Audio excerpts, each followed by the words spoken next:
მე ქართველი მქვია. ჩემი შექმნა 2000 წლის წინ ერთმა ებრაელმა დურგალმა დაიწყო. სახელად ანდრია ერქვა. ანდრიამ ჩემზე თავისი სადურგლო დაზგა დახატა. ამ დაზგასთან მუშაობდა მთელი ცხოვრება და საბოლოოდ უფალმა სწორედ ამ დაზგაზე მიიბარა იგი.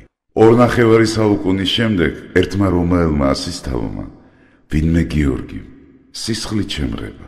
იმ სისხლით, რომელიც მან ქრისტესთვის დაღვარა და ამით ბევრი სხვა რაინდი გადაარჩინა.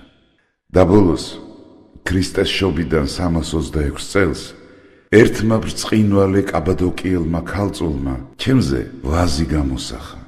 ის ვაზი, რომლის ყლორტებს ქართველები გულის უბეში ინახავდნენ, რათა ბრძოლაში დაცემის შემთხვევაში იმ ადგილას ყურძნის ნერგია მოსულიყო და ყოველი გამვლელი მიმხვდარიყო, რომ იქ ქართველია დამარხული.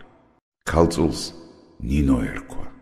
მე წმინდა ანდრიას, წმინდა გიორგის და წმინდა ნინოს ხელქმნილი დროშა ვარ, ჭეშმარიტად სამჯვრიანი, უძველესი და უძლიერესი.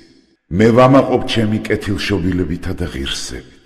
მე არ დავთმობ ჩემს არც წარსულს და არც მომავალს. მე ვაძლიერებ საქართველოს ყველა შვილს, ვინც არ უნდა იყოს ის და სადაც არ უნდა იყოს ის.